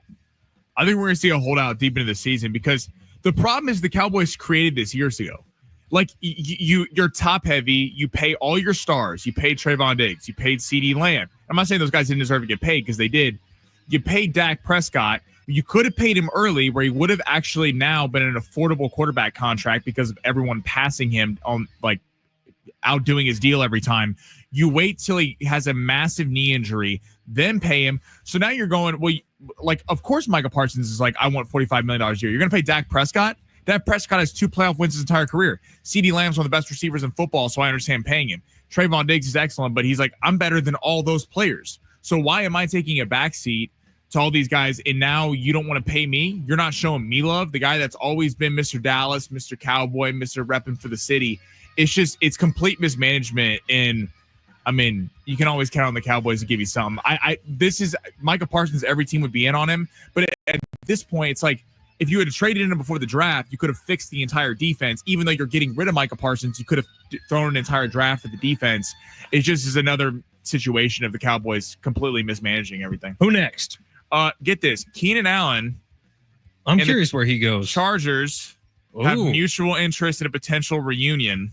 Look, Justin Herbert and Keenan Allen, that was special. Where, let's say they get in, where do they stack in the AFC? I like that a lot for the Chargers. I could see Sammy starting to shake a little bit with his knees. Chargers are already a pretty good team. You add an excellent route runner, excellent possession receiver like Keenan Allen, who doesn't have his top end speed anymore. He's not running away from anyone, but just a safety option for Justin Herbert, someone he's already comfortable with, still an elite route runner. I would, in the AFC, you're talking Chiefs and Bills are still above them. I don't know. Ravens probably still above them. I don't know how many more other teams. They're a top 5 team in the AFC. Well, we're not shaking because Keenan Allen's record against the Chiefs is 2-15. No, But Sammy's knees are shaking. I could see him. I got X-ray. This would be a vision. good signing for the Chargers. The Chargers need receiver help. I mean, they have no one to catch the ball right now besides Ladd McConkey. Trey Harris has a lot of potential out of Ole Miss. He was the top receiver against man coverage coming out of the draft. But then you're counting on the fact that Trey Harris is going to have a season like Ladd McConkey, which was an exceptional season. And you need someone on the outside because Ladd McConkey really, I know he popped off in the playoffs as the number 1 option, but he's really a slot receiver. Because of his size, he's probably not going to excel as much on the boundary. He's an amazing slot receiver. The Chargers are going to be a really good team. And what were they missing last year? They were missing a wide receiver 1. Yeah, but the defense, if we're talking about in terms of the top of the AFC, the defense, Bosa's gone. Not that Bosa was great anymore. Khalil Mack's your best pass rusher. I think there's some concerns. And apparently there. Khalil Mack looks unreal in training camp. Like Derwin's fantastic when he's out there. Derwin actually is the kind of Kelsey killer. He's been the guy that's really been good against him. I would stack them in the AFC. The Chiefs, I think the Ravens are probably the biggest threat to the Chiefs in the AFC. I think the Ravens have the most complete team. Have you seen all the Broncos love lately? Yeah, that's like interesting. Mike Florio saying Broncos are a Super Bowl contender. Out of the AFC. Crazy. That's Diana Rossini was talking about the similar things with the Broncos. Like they're thinking the Broncos are the team that's going to make okay. the So who huge do you have step. more faith in, Chargers or Broncos? Chargers, because the Broncos, even as it stands right now, without Keenan Allen, I have more faith in the Chargers. I think Bo Nix is heading for a rough year. I think the Broncos have a better roster than the Chargers, but the Chargers have Herbert, and I know he was not great in the postseason, but Bo Nix, I feel like everyone is getting pass happy with it. Like they didn't really play well against upper tier competition. They beat up on a lot of bad teams, and give them credit. The defense should be a lot better with all your former Niners coming over and Hufanga and Greenlaw. They pay Cortland Sutton, but yeah, the Chargers are going to be a tough out. I do not know that even if you add Keenan Allen, if I'm the Chargers, I think Amari Cooper sets you at a level where you could be really dangerous. That's a receiver as a number 2 that would be disgusting. I don't know if you're going into Buffalo, into Baltimore, into Cincinnati, into Kansas City multiple games in a row with Ladd McConkey being your number 1 receiver and winning all those games. That's just me personally. Yeah, we got one more quick one. Yes, Padres ranked number 10 in the ESPN post-trade deadline power rankings. I got the other teams in front of me. So the Yankees are at 9, Astros at 8, Tigers at 7, Blue Jays at 6, Phillies at 5, Mets at 4, Dodgers 3, Cubs 2, Brewers 1. Think it's fair? Too low? Too high? I think it's fair because we have no idea what these guys are going to look like once they're on the Padres. Like we have no idea if Ryan O'Hearn's going to come over here with his 290 batting average, his high 800s OPS, and if he's going to come over here and go through a 2-month slump. You could easily see that happening. It's happened a lot here in San Diego. Actually, we could look past trade deadlines. 10 feels fair. Now, what I took the most hope out of when we talked to Danny Vietti, an hour ago now, was that when I threw out the question, are the Padres legitimately in the hunt for the NL West this year, not just a wild card spot? And he did not hesitate. He said, without a doubt, they're in the hunt. That gives you the national perspective more so than here in San Diego, where we all jump on Twitter and we're like, oh my gosh, look what the Padres just did. They could probably chase down the Dodgers now. They're only 3 games back. We could say that all day long.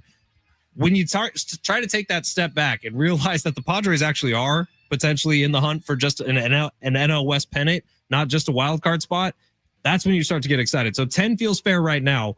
Ask me again in 2 weeks, and I could be like 10 is disrespectful. I'm surprised how high the Cubs are. The Cubs are a really good team, but I do really feel like they got everyone past them at the deadline. I know the Dodgers didn't do a lot, but Brock Stewart is a good ad, and they're getting healthier. The Cubs felt like a team that all you needed was some bullpen help, and they really, because they've actually owned the Dodgers in the season so far, so they've played really well. The Brewers are the hottest team in baseball right now. I think if the playoffs started today, no one would want to play Milwaukee. But yeah, where the Padres are at right now, I think it's fair considering we haven't seen them all play yet, and we got to see how the bats add in, because the bullpen we know has been great. The starting pitching staff, I'm really curious to see, do they shorten the rotation? Are these guys going only 4 innings, or are they trying to save the bullpen arms for the playoffs? I think that's the plan.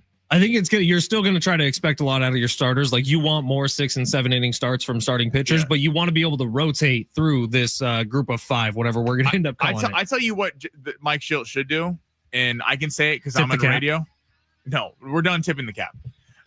Is Jason Adam has a magical hamstring tweak that pops up. I wouldn't hate that. Where he gets to sit down for 3 weeks, because the amount of times that Mike Schilt has thrown him out there, for a fact of the bullpen, now you had Miller, you have 4 other guys who are legit. You got Cortez, you got David Morgan, you got guys that can suffice. That's why you bring in a Mason Miller, right? To make sure that Jason Adams isn't worked at the same rate he was through the first half of this season. That the postseason stretch, maybe Jason Adams in a situation where you would have been bringing him in, now all of a sudden you have options in the back of your bullpen. It's only good problems that the Padres have right now.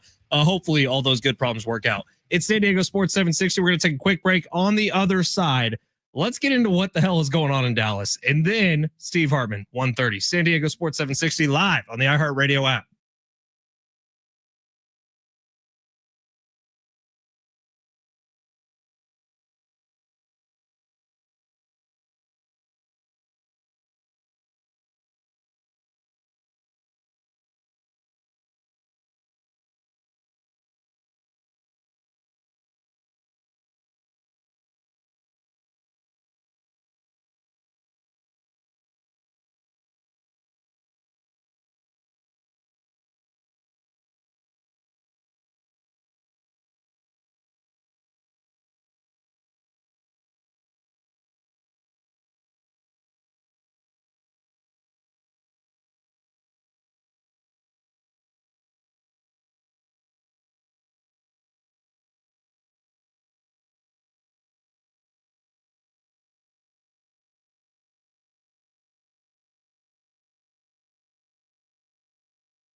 Fletch and I are going to Vegas here in a few weeks. We're super excited. I can't wait to sign up at Circus Sportsbook, playing Circa Million, Circus Survivor. Circa Million is the first one you go. You pick 5 games against the spread each week. You don't have to worry about point totals or just straight up. You get 5 against the spread. So I want some action on all the night games. I'm going to be playing fantasy football. I'm going to be rooting on my Chiefs.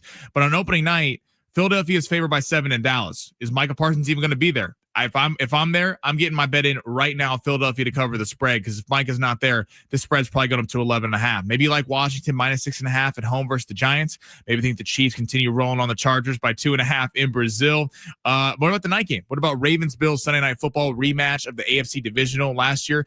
Does Lamar get revenge? Does Mark Andrews catch the ball this time? +1.5 in Buffalo. All you got to do is pick 5 games each week against the spread instead of doing side bets with your boys where they may stick you on payment. Play Circa Million. We also get, though, if you're busy, you don't have time to pick 5 games against the spread each week, this is where you got to do Circa Survivor. All you got to do is pick 1 game each week. You don't have to worry about the spread. Don't have to worry about the point total. Once you burn a team, you can't pick them again. It's $1,000 buy-in. You can get 10 friends for $100 each, or go all in with yourself. Sign up in Nevada, play from anywhere, and win your money now with Circa.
We all remember that one teacher who made a difference, who believed in us, who challenged us, or who just made learning fun. Now is your chance to say thank you in a big way with iHeartRadio's Thank a Teacher, powered by Donors Choose.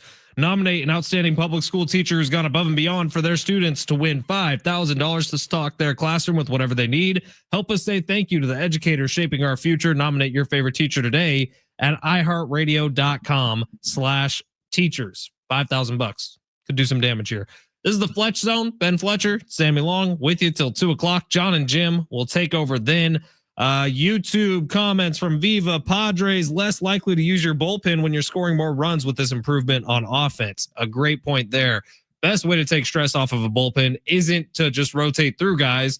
It's to score more runs and to use your lower tier bullpen arms, which the Padres still have some, but the 5 horsemen or whatever the hell we're going to call them should only be used in high leverage situations. 100%. Well, good job, Viva Padres. Mark B says scoring runs when there's runners in scoring positions. Sorry, not familiar with that concept. I'm a Padres fan.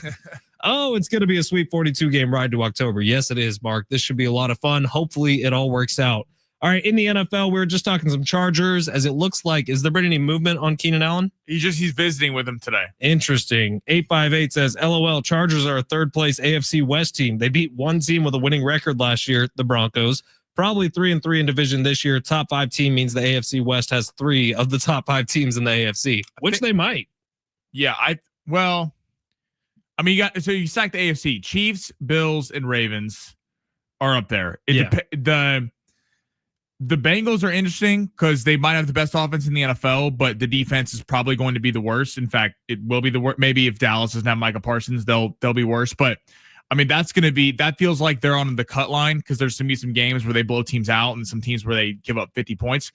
But yeah, I mean, the Chargers are the Chargers are a very solid team. I just don't know the way if the Chargers are electric enough offensively to go on the road multiple times and get to a Super Bowl. Well, you add Najee Harris. That helps. He's all he's done since he's gotten into the league is go over 1,000 yards. Now, is his eyeball working? We'll see. We have no idea. We haven't got an update that in a while. Well, and to the Herbert thing, like we talk about Bo Nix having regression, and I'm a Herbert fan. I think Herbert probably doesn't get enough respect as a quarterback. As a Chiefs fan, watching him play all the time, he always gives us hell. So I got to give Herbert credit. At this point, he's not going to regress. No, but at some point, we've made excuses for Justin Herbert. It was Brandon Staley, which I think had a massive impact on his level of play because Brandon Staley thought he was reinventing the wheel going for it on his own 20-yard line. You give up the 27-point lead for Jacksonville. I know people give it to the defense. He also didn't score in the second half. He scored a field goal. The Raider game, I know he played pretty well in that game, but they didn't win it to get into the playoffs. And then the 4-interception game last year in the playoffs against Houston. So he has not come up in the biggest spots. If Herbert wants to be talked about in the Mahomes, Lamar, Allen, Burrow conversation, like he has to start winning some games. I think it's a big year for Justin Herbert. And it's fair that we don't put him in that conversation, but the Chargers, who have one of the better offensive lines in football, who have Jim Harbaugh, who with his run first mentality, he's not asking Justin Herbert to do a ton. You add a Keenan Allen, this team is better than it was a year ago, which was almost a playoff team a year ago. I think they're a playoff team this year.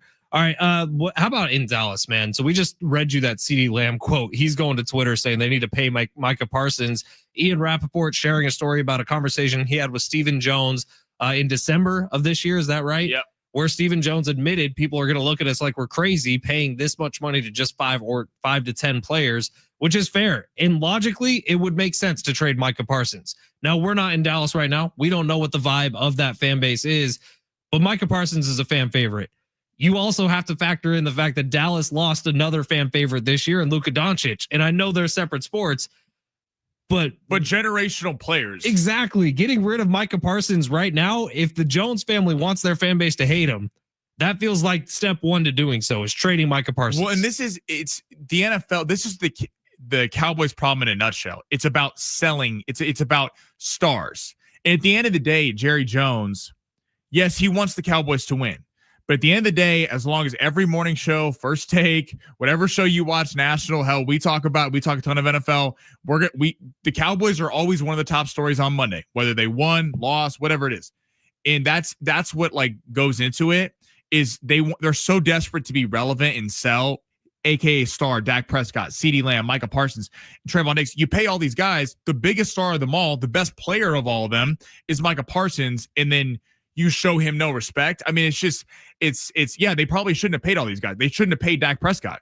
They probably shouldn't have paid Trayvon Diggs. They probably but they messed up already paying those guys. So then you're going to not pay the one guy that does produce for you year in and year out. It's horrible ownership by Jerry Jones. All right, we got Steve Hartman coming up next, so we're going to duck out of here a little bit early. But Brian on YouTube, I just have to tell you, pal. Brian on YouTube says my Chargers looked good last night. Brian, I love you. Thank you for being here. We really do appreciate that. Stick around on YouTube.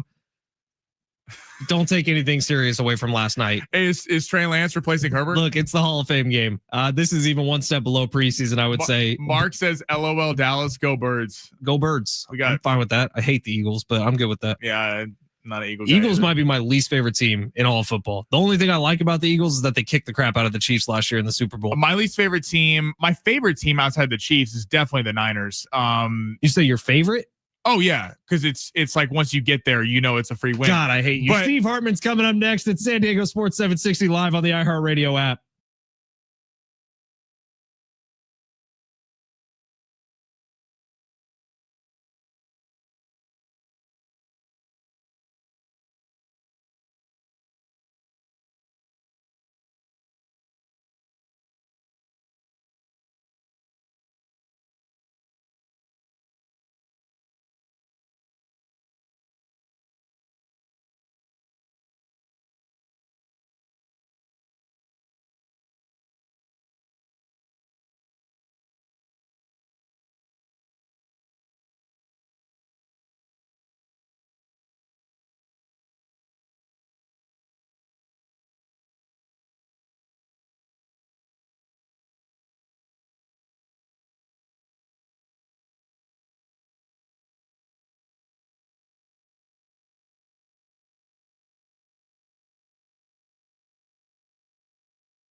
This sports sponsored by Anderson Plumbing, Heating, and Air. Padres back against the Cardinals tonight at 640. Padres are currently favored by -185 on the money line. Nick Pivetta will be pitching for the Padres. And big news out of the NFL. Micah Parsons requested a trade earlier today from the Dallas Cowboys. This comes a day after Terry McLaurin, star wide receiver for the Washington Commanders, requested trade out of there. Need help fast.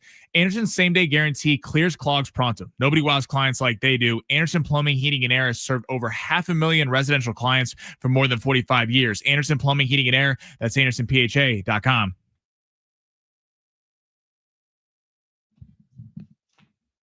San Diego Sports 760. It's the Fletch Zone. Ben Fletcher, Sammy Long with you till 2. John and Jim will take over then, and it is 1:30 on a Friday. That means one thing and one thing only. Steve Hartman has joined the program. Steve, what's going on, pal? Fletch, Sammy, how are you guys today? I think Padre fans have to be feeling pretty good right now. Dodger fans, not so much. Yeah, why don't we start right there, Steve? Padres with a flurry of move yesterday. I think 22 total people involved, either leaving or coming to the San Diego Padres. AJ Preller, absolute madman. Well, he is a madman, and I remember taking tallies on all the deals he made when I first came back to San Diego. He'd only been on the job for about a year. And I would say that about 20% of his deals have been really good, about 60% have been really bad, and about 20% are pretty much a wash. We'll see. I mean, once again, he has gutted the farm system. I mean, this is his play. He did that, of course, back in the day when he acquired Matt Kemp and Greg Kimbrell and that whole group, and that was a catastrophe that led to Bud Black being fired. However, obviously, when Peter Seiler was running the show, open up the pocketbooks, he was allowed to sign Manny Machado, give that long-term deal to Fernando Tatis Jr., spend money like a crazy man to obviously build a winning team. But now we're a little uncertain on where the Seidler family is going in terms of spending money in the future. So he's rolling the dice. I mean, I love the two he got from the Orioles. Definitely guys that can help out there. Some of the other deals we'll have to wait and see. But, the one thing he has made clear, and he's right, it's play for now. 3 games behind the Dodgers. They got a 3-game series coming up at Chavez Ravine in a couple of weeks. So they're very much in the mix. And I'm a big believer in that. When people talk about prospects, they're suspects until they actually prove themselves. Along the way, you could lose a couple of guys. Corey Kluber was one famous example of a minor leaguer they got rid of that won a couple of Cy Young awards. But I like playing for now, and the Padres definitely have a chance. Steve, so the NL feels like a little bit of an arms race. AL feels more open. If you had to pick right now, what is the World Series matchup in October? Wow, that's a great one. How about Milwaukee, Toronto? How's that for you? Wow. I mean, no love for the Mariners? Am I not the teams with the best record in their leagues right now? Look, it's wide open, obviously. I mean, the Yankees are in a big mess right now, so I certainly can't pencil the Yankees in. Who in the American League stands out? Toronto's playing the best baseball right now. Same thing in the National League. Who's been playing the best baseball? I will say this. The Mets made some pretty good deals, and I think the Mets are definitely a team that are in the mix right now. The Dodgers are praying that Blake Snell and Roki Sasaki can come back and anchor their starting rotation for the rest of the year. Otherwise, they wouldn't have gotten rid of Dustin May. Now, Dustin May doesn't get a lot of people out, but at least he was logging some innings. So you get rid of one of the few guys that got you any innings at all. That means they got a lot of trust that Snell and Sasaki are actually going to come back. So, look, anybody could do it. The Padres obviously are very much in the mix. We saw Arizona drop off. They're sellers. Giants, they're sellers. They're out. But Dodgers, Padres, Milwaukee, Cubs, Mets, Phillies in the National League, any one of these teams can end up in the World Series. Steve Hartman joining us like he does every Friday at 1:30. Steve, when you're looking at the NFL, Dallas Cowboys appear to be just digging themselves a deeper and deeper grave. Micah Parsons requesting a trade this morning. Ian Rappaport has a report out that he talked to Stephen Jones back in December, and Stephen Jones said, "Are we crazy for paying this much money to our top 5 to 10 players?" How do you see this all shaking out? Is Micah Parsons a Cowboy at the beginning of this NFL season? He is a Cowboy. They're not going to trade him, so he has a choice. If he wants to sit it out, he can do that. Look, ultimately, the Cowboys are going to have to pay. And then here's why I do not understand. When you're talking about a salary cap that is in lockstep with the equal distribution of network television money, none of this is out of pocket. None of it. You have to pay your coaches. There's a lot out of pocket. That's part of it that you do have to pay. But as far as players' salaries and the cap in the NFL is basically a wash with the equal distribution of the network television money. So it really just comes up to your capologist having to figure out the dynamics of keeping Micah Parsons in the fold. I will say this, however, I think Micah Parsons is grossly overrated. I do not put him in the same category as some of the guys that are mentioned in the same breath. I mean, it's eyeball tests. I mean, he looked really spectacular early on. I know our buddy Rich Ornberger wouldn't want me to say that, with the Penn State ties. But I think he's overrated, but the market value has been established, and eventually the Cowboys are going to pay him. He's not playing anywhere but Dallas. Ooh, Micah Parsons overrated. Okay, the Chargers, Keenan Allen's visiting the Chargers today. Where do you see the Chargers in the AFC? Are they a threat to go to the Super Bowl? I would say I'm not going to change my tune. I mean, let's face it. They're like, wow, Trey Lance looked good. I go, yeah, against a defense of a bunch of guys that are going to be working at Walmart in a couple of weeks. So, I mean, I don't think that really is any kind of test to see how good he looks. No, I don't think the Chargers are a serious Super Bowl contender. Look, I'm a big believer in Jim Harbaugh. His record speaks for itself. What he did a year ago should have garnered him, I think, Coach of the Year. I think he did the most miraculous coaching job in the league a year ago to get them into the playoffs. I could actually see them taking a step back. I think Denver is going to be loaded. Sorry, Sammy. I think your Chiefs are in deep trouble this year. I've even tinkered with the idea of dropping the Chiefs into last place in the AFC West. Get out of here. An absolute free fall for the Chiefs. Fletch, don't you love when I say that to Sammy? Well, yeah, it sounds great, Steve. It's not happening. But they are ready to go off the cliff. But anyway, I would say that the Chargers are going to be, like a 9-8 team.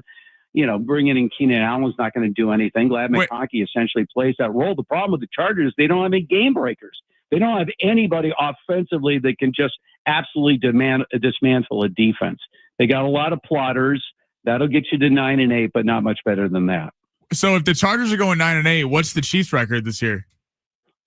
Well, that would be possibly 8-9. I think the Raiders are going to be there's a couple of teams I think that are definitely going to be improved, and the Raiders are one of them. I mean, I believe in Pete Carroll. Again, his record sort of speaks for itself. I think that the Chiefs are down. I think the Chargers are in idle, and I think the Broncos are going to run away with the AFC West. I think that everything's in motion.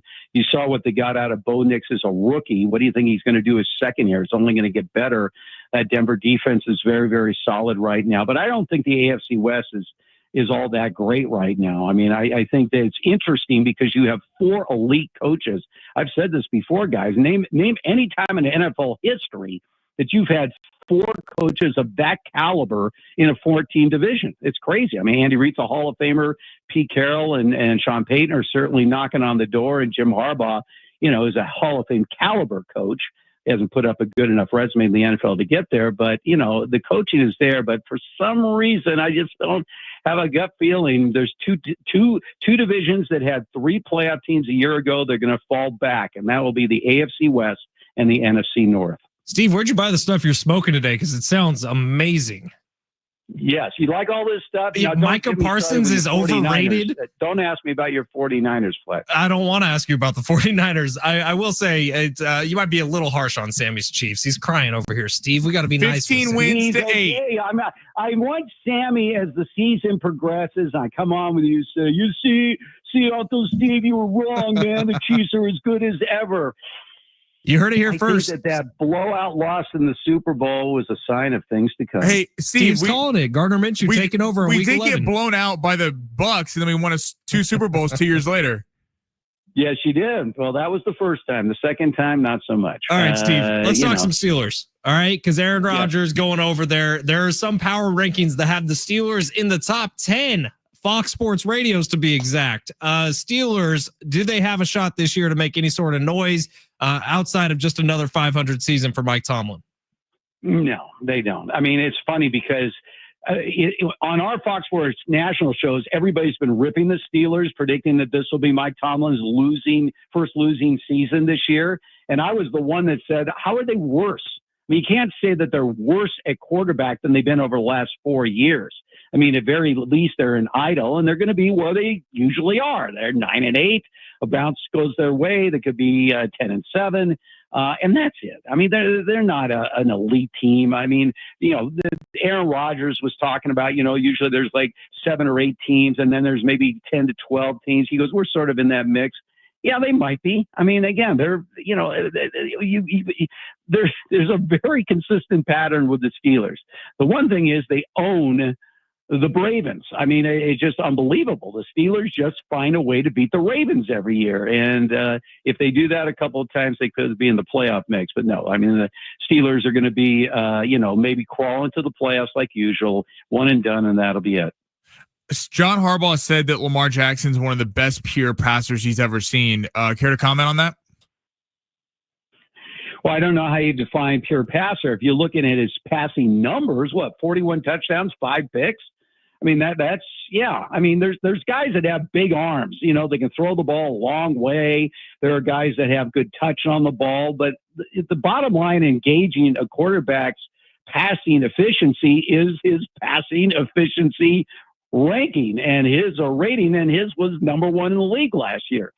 So does that make him one of the best pure passers? I don't necessarily think so. And I certainly can't put him in the conversation as an elite quarterback when you're 3-5 in the postseason. That's not elite. I mean, that's not at all.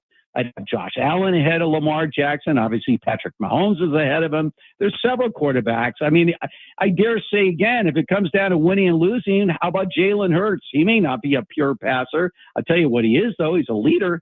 And the team follows him. I say this all the time. You want to define a leader? A leader that is someone that inspires others to follow. That's a leader. And Jalen Hurts does that. But as far as Lamar Jackson is concerned, glossy numbers, but empty results for the Ravens so far. Steve, I really like you, and I really wanted to end this week on a positive note, and I've been really happy all week, I'll be honest. But you said something. You said, don't ask you about my 49ers. What were you planning on saying about my 49ers? Well, I mean, first of all, remind me again, 6-11 last year? Yeah, and everyone hurt. Special teams a mess, and the defense falling apart under a defensive coordinator who's gone. I think Salah's going to be a welcome addition defensively, but offensively, it comes down to one guy, and that is Christian McCaffrey. If Christian McCaffrey can stay on the field, obviously they're a playoff team. If Christian McCaffrey can't play, they're not a playoff team. There's just one player. Brock Purdy without Christian McCaffrey is not capable of carrying that offense by any stretch of the imagination. I mean, Ayuk obviously is his favorite target. You got to have a healthy Ayuk. But the bottom line here is that if you don't have Christian McCaffrey, that offense does not function at a high level. In that division, if you look at it right now, I think that Arizona is just one of those, sort of bubble type teams. They're just sort of hovering right now. Same with Seattle. But the Rams are for real. They have to have Matthew Stafford on the field. But the Rams adding Devontae Adams, and as good as their defense looked, they had 2 of the top 3 finishers in the Defensive Rookie of the Year voting. The Rams are pretty solid. So, if McCaffrey can stay healthy, the 49ers are a playoff team. Well, Steve, appreciate you. You did not ruin my weekend. Thank you for that. And we'll see you next week, pal. Sammy, I want to remind you again, it's a long season. It's going to be a really long season. Gardner Minshew, the Chiefs starter, week 11. I can't wait when we beat the Chargers week 1 and then Philly in week 2. We're going to have you on that Monday, and I want you to come on and not stiff us. All right, talk to you next week, Steve. I won't run and hide. You know where to find me. That's for sure. Bye, Steve. All right, guys. There you go, Steve Hartman, every Friday at 1:30. One of these weeks, we're getting him in for a full show. All right, quick break. Coming up on the other side, we'll wrap things up, get you ready for the Padres weekend. Are we going to see some new faces in San Diego Padres uniforms tonight on the field? Let's talk about it. Coming up next, San Diego Sports 760 live on the iHeartRadio app.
That was a big week, Sammy.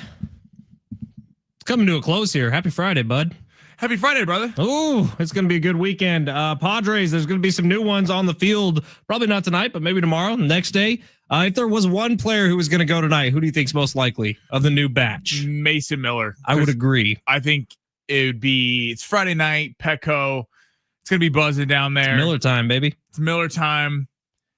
I'm just curious to see when they get going, like a week into this thing, does he take the job over from Suarez? Yeah, that's Preller was asked that directly yesterday in the press conference. If you watched it, it was AJ Preller masterclass. Dude talks 3.5 minutes at a time, uninterrupted, says absolutely nothing. But when he was asked about that, he did say he's going to let Schultz and the team figure it out. I like that. He's like, I do the moves. He's like, if it doesn't work, Mike Schultz. That's classic Preller, dude. It is the ultimate. Just, you know what? My coaches, they handle coaching. I handle personnel. I'm not involved whatsoever with decision making. Who believes it?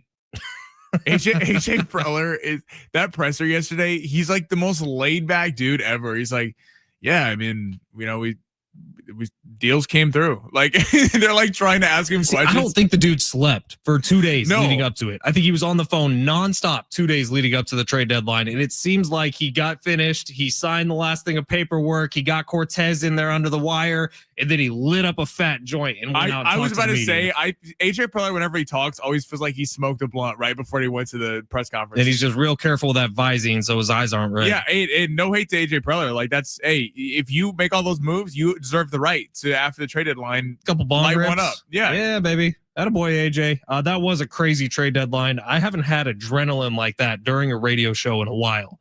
It was pretty crazy. We had so much feel alive.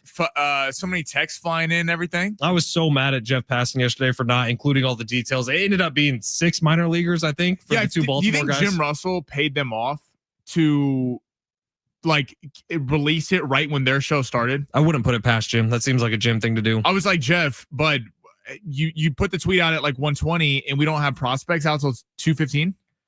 And it ended up being what? The number 3, the number 6, the number 14 prospect, and then a couple others. Yeah, it was crazy day. 70470, start your message with team. That's the best way to get in touch with the show. YouTube chat as well at San Diego Sports 760. We're asking today what the new name for the back end of the Padres bullpen should be, because it can no longer be the Four Horsemen with Mason Miller coming into town. 858 says, how about in honor of Coach Dutcher and the Fish, the Fab Five? Ooh, all the way back to the Michigan days. I like that.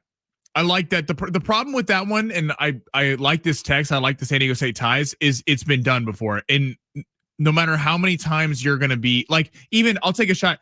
Patrick Mahomes calls himself Showtime. It's like, Patrick, I love you. Magic Showtime. He calls himself Showtime? God, yeah. I would be embarrassed to be a fan of such a human being. Well, Showtime. We're not going Mahomes? that far. What a dumb name that is. No, I'm saying it's like boxers and fighters who go, I'm Sugar. No. Sugar Ray Robinson, Sugar Ray Leonard were the original Sugars. How do you feel about Sugar Sean O'Malley? I like Sugar Sean a lot. I don't love the nickname because I feel like it's already been done. 858. The problem with AJ Preller is he spent so badly on old guys. I agree 100%. He would have reinforcements from the minor league if he trades them away. He needs to be on a budget or just focus on building the farm and let someone else GM. Jeez. 858. It's a fair point. Yeah, 760. The Four Horsemen also represent the four elements. Now that we have Miller, we have found the fifth element. This group should be called the fifth element, Marcos from Oceanside. The fifth element's not bad. I like that. Yeah, but that's so singular. The 5 elements. 619 said the Syndicate. The Syndicate. That's kind of tight. Wasn't there a movie, The Syndicate? Well, no, it was Mission Impossible. That's what they called it. The Syndicate. Right. I don't hate the Syndicate. I really don't. It's got to be intimidating, doesn't it? 615 says, I can tell you right now, listeners are all cheating with these names using Chat GPT because I just tried to do it to come up with something creative and 4 of those names popped up immediately. Are we using Skynet? Are we using Chat GPT here? Guys, use your brains. Comedy writers. It's all right. Chat GPT is people's brains now. Mark, I believe that's Mark. I think love Lights Out Legion. Lights Out Legion's not bad. I do think that there's some sort of Dungeons and Dragon element to that one. King Charles says, bros hooping high as hell, talking about AJ Preller, who does like to play basketball. You think AJ Preller's a stoner? Is that something we've uncovered today? Think so. Listen, I think we're proud of that in San Diego. Allegedly. Allegedly, I think it's legal. If AJ Preller wants to relax with a nice old J after work, I think he should be able to do that, and he shouldn't be criticized for it. Our buddy Brian said the new name of the bullpen is the Filthy Five. The Filthy Five. I like it, dude. We should just play like 70s porno music as the bullpens. Everyone's got to grow mustaches. You know what? What if we started on the show? What if we just started calling them it, regardless of what the Padres call them, and we try to build something? We tried that last year with Farrell Merrill, and then his parents were asked about it, and they did not like Farrell Merrill. Well, listen, I do think some T-shirts got made, but that's about it. Yeah. Hey. King Charles said, let's win the division, man. Let's do it.